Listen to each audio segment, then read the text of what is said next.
इनकी बेसिस पे एनिमल्स को क्लासिफाई करने लगे। जैसे अभी ये जो स्क्रीन शेयर हुई है इसमें आपको दिख रहे हैं एनिमल्स।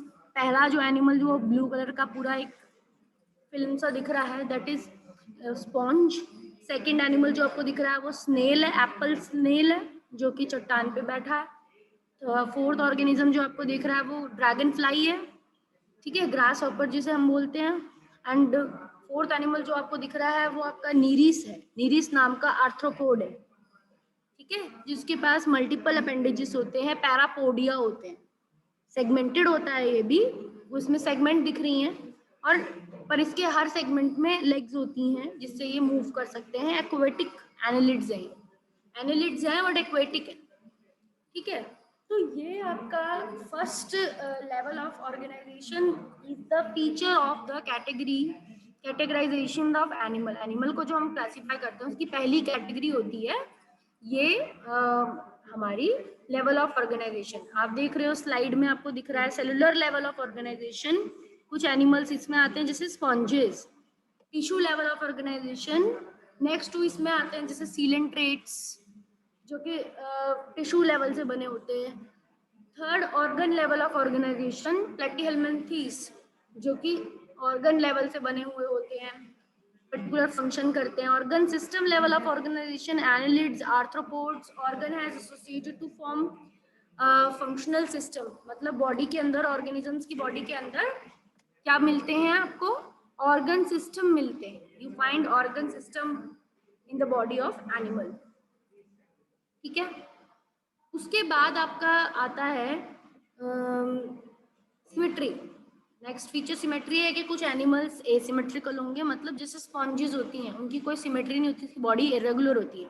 पर कुछ एनिमल्स ऐसे होते हैं जो राउंड शेप में होते हैं जिनको हम अगर रेडियस से कट करें, डिफरेंट डिफरेंट रेडियस से कट करें तो वो उनका जो हमें आउटकम्स मिलता है वो बिल्कुल बराबर मिलता है। Radial symmetry is the symmetry in which we can dissect any organism in any plane and we will get an equal halves. We get a mirror images, we get equal portions out of that. Body can be divided by any plane passing through its radius. Then the third point, bilateral symmetry, that means अगर हम किसी एक plane से किसी organism को cut कर रहे हैं और सिर्फ हम लेंथ वाइज ही कट सकते हैं, अगर हम सिर्फ लेंथ वाइज कट कर सकते हैं इसका मतलब उसके अंदर एक ही सिमेट्री है जिसे बायलेटरल कहते हैं, और जो ऑर्गेनिज्म को कट करने के बाद लेफ्ट और राइट में बांट देती है, लेफ्ट हाफ और राइट हाफ में बांट देती है। Is it clear? देन हमने पढ़ा था कि एनिमल के अंदर बॉडी की लेयर्स के बेसिस पे भी हम एनिमल को डिवाइड कर सकते हैं, जिसके अंदर दो लेयर्स की बॉडी बनी हुई होगी, that means the ectoderm and the endoderm, मतलब सबसे बाहर वाली लेयर और सबसे अंदर वाली लेयर, और बीच में कोई मिडल लेयर नहीं होगी, उसकी जगह मीजोग्लिया होगी। तो ऐसे ऑर्गेनिज्म को डिप्लोब्लास्टिक कहते हैं, जैसे कि एग्जांपल है सीलेंट्रेट्स का हाइड्रा। ट्रिप्लोब्लास्टिक ऐसे एनिमल जिनके बीच में भी इन दोनों लेयर्स के बीच में एक लेयर प्रेजेंट होती है जिसे कहते हैं मीजोडर्म। और एग्जांपल है प्लैटीहेल्मिन्थेस के आगे जितने भी एनिमल्स हैं वो ट्रिप्लोब्लास्टिक है, ठीक है। प्लैटीहेल्मिन्थेस से ट्रिप्लोब्लास्टिक शुरू हो जाता है। Is it clear? Then coelom. Coelom क्या है? इन लेयर्स के बीच में कैविटी भी है। अगर इन बॉडी लेयर्स के बीच में एक कैविटी मिलती है जिसके अंदर ऑर्गन्स फिट हो सकते हैं तो उसे सीलोम बोलते हैं, बॉडी कैविटी को। And that is the space between the lined by the mesoderm. जैसे कि अगर मैंने ये एंडोडर्म बनाया, ठीक है, सबसे अंदर वाली लेयर बनाई सेल्स की, फिर एक मिडल लेयर बनाई मेसोडर्म, और फिर एक एक्सटर्नल लेयर बनाई एंड एक्टोडर्म किसी ऑर्गेनिज्म की। तो सबसे बाहर वाला जो लाइन है वो एक्टोडर्म की तरह काम कर रहा है, मतलब 3 लेयर की इसकी बॉडी हो गई, और मिडल वाली जो लेयर है वो मेसोडर्म की तरह काम कर रही है, और जो सबसे अंदर वाली लेयर है वो फिर दोबारा एंडोडर्म की तरह काम कर रही है, एंडोडर्म। तो इस तरीके से अगर किसी ऑर्गेनिज्म की बॉडी में हमें 3 लेयर मिल रही है, एंडो, मीजो और एक्टो, सबसे एक्सटर्नल एक्टो, तो ऐसी 3 लेयर वाले ऑर्गेनिजम्स को ट्रिप्लोब्लास्टिक कहते हैं, जिसमें मीजोडर्म के बीच में स्पेस होती है, यानी मीजोडर्म जो लेयर होती है ये अपने अंदर से क्या करती है, स्पेसेस बनाती है। दैट मीन्स जैसे कि ये यूनिफॉर्म ना होकर ये कोई ऑर्गन बनाने के लिए ऐसे करके कर्व हो जाती है, यानी कि ये स्पेस लेती है, थोड़े से स्पेस लेती है, यानी मेसोडर्म जहां जहां पर कोई स्ट्रक्चर बना रही है वहां पर उसने स्पेस लिया है, और वो स्पेस भी मेसोडर्म से लाइंड होता है। मतलब ऑर्गन तो अंदर बन जाएगा, यहाँ बन जाएगा ऑर्गन, ये बन गया ऑर्गन, बट उस ऑर्गन की जो स्पेस होगी वो मेसोडर्म लेयर से ही लाइंड होगी। मेसोडर्म लेयर इसको लाइन करेगी, लाइन बाय मेसोडर्म। इस तरह के एनिमल जिनमें बॉडी स्पेसेस होती हैं, लेयर्स के बीच में स्पेसेस होती हैं, उन्हें सिलोमेट कहते हैं, क्योंकि बॉडी कैविटी का ही दूसरा नाम सिलोम है। A cavity between body wall and the gut wall, and it is lined by mesoderm. Acoelomates. No coelom. Example: Platyhelminthes. Pseudocoelom means irregular coeloms present. Coelomate means annelids, arthropods having true coeloms. ठीक है, annelids और arthropods होते हैं जिनके कोई भी ऐसे organism जिनके अंदर प्यूरी ट्रू कैविटी होगी। एनिलिड से ये कैविटी शुरू हो जाती है ट्रू। एनिलिड से पहले जो वॉर्म है, एनिलिड्स केचुआ है, अर्थवर्म है, इससे पहले वाला जो फाइलम है एस्केलमेंथिस राउंड वॉर्म्स, उनमें स्यूडोसिलोम होती है। देखो यहाँ लिखा है एस्केलमेंथिस, एस्केलमेंथिस में स्यूडोसिलोम होती है। स्यूडो मतलब फॉल्स, कहीं पर कैविटी है कहीं पर नहीं है, दिस इज फॉल्स कैविटी। अभी हम एक गूगल इमेज सर्च करेंगे जिससे आपको ये क्लियर हो जाएगा, स्यूडोसिलोमेट, सिलोमेट और एनसीईआरटी की वो गूगल इमेज। ठीक है, आप अगर एनसीईआरटी का चैप्टर 4 देखोगे तो आपको पता चल जाएगा मैं क्या बात कर रही हूँ। ठीक है,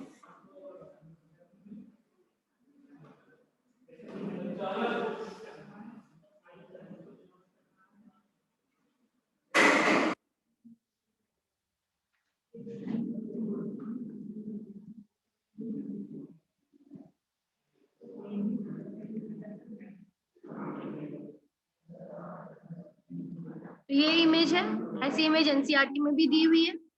इस इमेज में आपको आराम से पता चल रहा है, जो पर्पल कलर की जो लेयर है, the purplish layer is we can से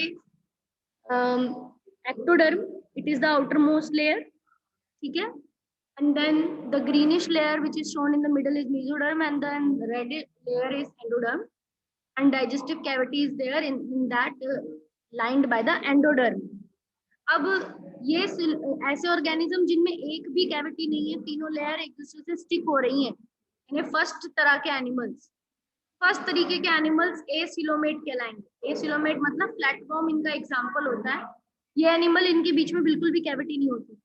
अब सेकंड तरह के एनिमल आते हैं यूसिलोमेट, जिनमें कैविटी होती है। ठीक है, आप देख रहे हो यहाँ पर स्पेस है, यहाँ पर स्पेस है, बराबर स्पेस है, क्योंकि ये एनिमल सिलोमेट है, ट्रू सिलोमेट, और ये बायलेटरली सिमेट्रिकल भी है, तो इसके दोनों बॉडी के लेफ्ट तरफ भी और बॉडी के राइट तरफ भी, दोनों तरफ इक्वल मिरर इमेजेस होंगी, इक्वल पार्ट्स होंगे। तो इस वजह से यहाँ पे भी स्पेस है, हाँ यहाँ पे भी स्पेस है, और ये आप देख रहे हो ये स्पेस मेसोडर्म से लाइंड है, ग्रीन लेयर से ये चारों तरफ से कवर्ड है।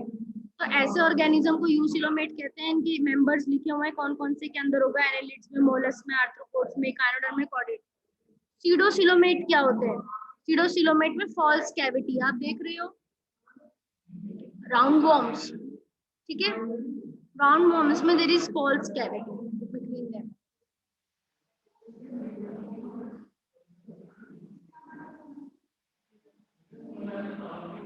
यहाँ पे कुछ कंफ्यूजन है, सीडोसिलोमेट्स का इमेज क्लियर नहीं है और ये करेक्ट भी नहीं है, तो इसलिए मैं आपको दूसरा इमेज शो कर रही हूँ।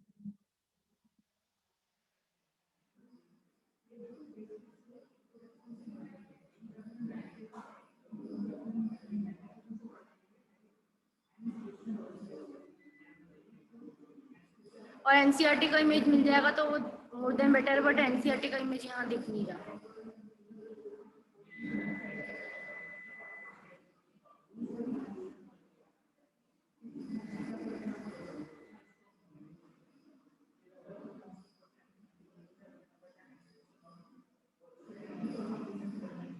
इस तरह की होती है सीडोसिलोम, ये थोड़ा सा ज्यादा एप्ट है। इस तरह की सीडोसिलोम है, इसके अंदर एक्टोडर्म दिख रही है आपको, पतली सी लेयर, मेसोडर्म दिख रही है। मेसोडर्म यहाँ पर पाउचेस के फॉर्म में, ठीक है, यहाँ मेसोडर्मल ऑर्गन है, यहाँ मेसोडर्मल ऑर्गन है। मेसोडर्म यहाँ पे जो लेयर है वो ये दिख रही है, एंड सीडोसिलोम बन गई है। ये कैविटी कैसी हो गई है, जो ये स्पेस है ये कैसी हो गई है, ये यहाँ पर है और जहाँ पे ऑर्गन है वहां पर नहीं है। तो कहीं पर स्पेस है कहीं पर नहीं है। तो पाउचेस में स्पेस है या फिर इंटरप्टेड स्पेस है। इंटरप्टेड मतलब बीच में रुकावट, बीच में यहाँ ऑर्गन आ गया, यहाँ ऑर्गन आ गया और यहाँ पर फिर बीच बीच में स्पेस खाली है और ये एंडोडर्म की स्पेस है। तो इस तरह की कैविटी को जो इरेगुलर हो उसे सीडोसिलोम कहते हैं। क्या कहते हैं? सीडोसिलोम। और ये राउंड वॉर्म से कट करके दिखा रखी, देख रहे हो आप, ये एक एस्करीज है। एस्करीज एक राउंड वॉर्म है। राउंड वॉर्म को कट करके अंदर दिखा रखा है कि किस तरीके से सबसे सेंटर में गट होता है, मतलब डाइजेस्टिव सिस्टम, फिर मीजोडर्मल ऑर्गन्स होते हैं उसके, और यहाँ बॉडी स्पेस खाली होती है। एक्चुअली में ये स्पेस खाली इसीलिए होती है बिकॉज इसको हाइड्रोस्टैटिक स्केलेटन बनाना होता है। अपना राउंड वॉर्म को अपना वाटर से और मसल्स से एक हाइड्रोस्टैटिक स्केलेटन बनाना होता है, क्योंकि इसके पास वैसे तो स्केलेटन है नहीं इसकी बॉडी को सपोर्ट करने के लिए। तो एक अपने अंदर वाटर से हाइड्रोस्टैटिक स्केलेटन बनाने के इसके अंदर स्पेसेस होती हैं ताकि ये वॉर्म्स कुछ स्ट्रॉन्ग बन सके, थोड़ा सा ये फ्लेक्सिबल और इलास्टिक बन सके, इलास्टिक टाइप में बन सके। ठीक है, is it clear? Yes, ma'am. Now we will move to next basis of classification, that is your segmentation। मतलब किसी ऑर्गेनिज्म के बीच में बॉडी एक्सटर्नली भी और इंटरनली भी दोनों तरफ से सेगमेंट से कटी हुई होती है, यानी बटी हुई होती है, कटी नहीं बटी हुई होती है। सीरियल रिपीटिशन होते हैं उसमें, सम ऑर्गन्स के, कुछ ऑर्गन्स के सीरियल रिपीटिशंस होते हैं। For example in earthworm the body show this pattern called metameric segmentation, और अर्थवॉर्म में ये मेटामेरिक सेगमेंटेशन देखी जाती है और फिनोमिना को कहा जाता है metamerism. Notochord, mesodermally derived rod-like structures formed on the dorsal side during embryonic development in some animals। mesodermal region से बने हुए ऑर्गन्स होते हैं, एक रॉड होती है, रॉड जैसा स्ट्रक्चर है जो मीजोडर्म से बना है, उसका ओरिजिन मीजोडर्मल है और वो बैक तरफ बनती है। डॉर्सल तरफ मतलब बैक की तरफ।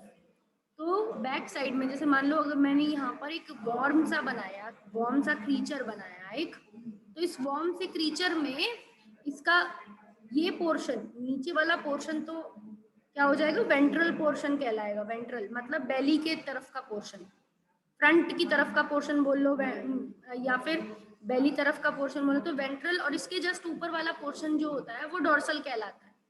It's called dorsal. ये किसका टर्मिनोलॉजी होता है? बायो का टर्मिनोलॉजी, डॉर्सल पोर्शन। तो डॉर्सल पोर्शन में इसके 3 लेयर्स होंगे, इसकी बॉडी के भी, ऑर्गेनिज्म की बॉडी के भी 3 लेयर्स है अगर ये ट्रिप्लोब्लास्टिक है तो। ठीक है, तो 3 लेयर्स हैं इसकी बॉडी में। तो मीजोडर्मली डिराइव्ड एक ये ऑर्गेनिज्म के अंदर एक बैक की तरफ मीजोडर्म यानी इस वाली लेयर में, इस वाली लेयर में, मिडल वाली लेयर में बैक की तरफ एक टफ रॉड जैसा स्ट्रक्चर बनता है। क्या बनता है? एक रॉड जैसा स्ट्रक्चर बनता है, टफ। और इस रॉड जैसे स्ट्रक्चर को बोलते हैं नोटोकॉर्ड। क्या बोलते हैं? नोटोकॉर्ड। तो किसी ऑर्गेनिज्म में ये नोटोकॉर्ड होती है, NOTOCHORD। Some organism has this notochord in mesoderm, derived from mesoderm. Some organism don't have। जिसमें होती है उन्हें तो कॉर्डेट्स बोल देते हैं, जिसमें नहीं होती उनको नॉन कॉर्डेट्स बोलते हैं। ठीक है, those organism which do not form this structure are called non chordates। जिनमें कॉर्ड है उन्हें कॉर्डेट्स बोल देंगे। those with animals with the cord, with the notochord are called chordates। जिसमें नहीं है उसे नॉन कॉर्डेट्स। ठीक है, तो पॉरीफेरा से लेकर इकाइनोडर्म्स, पॉरीफेरा जो हमारा स्पॉन्ज है जो अभी हम पढ़ेंगे, फर्स्ट फाइलम है वो पॉरीफेरा है, वो नॉन कॉर्डेट मेंबर का फर्स्ट है। नॉन कॉर्डेट्स आते हैं पॉरीफेरा से लेकर स्टारफिश वाले फाइलम तक, इकाइनोडर्म्स तक, जितनी भी फाइलम है। ठीक है, स्पॉन्ज है, सीलेंट्रेट्स हैं, टिनोफोर्स हैं, प्लेटिहेल्मिन्थेस है, एस्केल्मिन्थेस है। ठीक है, आर्थ्रोपोड्स हैं, मोलस्क हैं, इकाइनोडर्म्स हैं। तो ये सब जो हैं ये नॉन कॉर्डेट, इनमें नहीं मिलती नोटोकॉर्ड। बट इनके बाद जो शुरू होते हैं हेमिकॉर्डेट से। हेमिकॉर्डेट एक लिंक है कॉर्डेट्स और नॉन कॉर्डेट के बीच का। हेमिकॉर्डेट के बाद कॉर्डेट शुरू हो जाते हैं। और हम ये भी कह सकते हैं कि कॉर्डेट्स हायर एनिमल्स हैं। कॉर्डेट्स क्या हैं? हायर एनिमल्स हैं। ठीक है, they are more complex animals. Is it clear?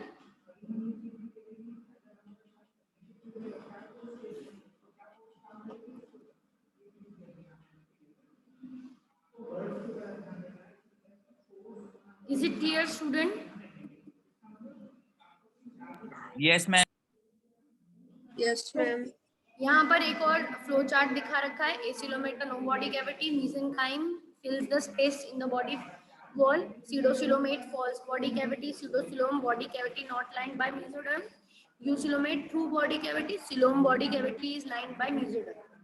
ये कुछ पॉइंट्स हैं जो फ्लो चार्ट में इन एनिमल्स को कैटेगराइज कर रखे हैं। इस तरह का एक फ्लो चार्ट आपके एनसीईआरटी में भी है, जो on the basis of classification ही पूरे फाइलम्स को अलग करके दिखा रखा है उसने। ठीक है, इस तरह का ही एक फ्लो चार्ट एनसीईआरटी में है, जो उसने फाइलम पॉरीफेरा से लेकर फाइलम कोर्डेटा तक सबको सेपरेट करके दिखा रखा है on the basis of level of organisation. इसमें हालांकि लेवल ऑफ ऑर्गेनाइजेशन नहीं दिखा रखा, इसमें सीलोम के बेसिस पे।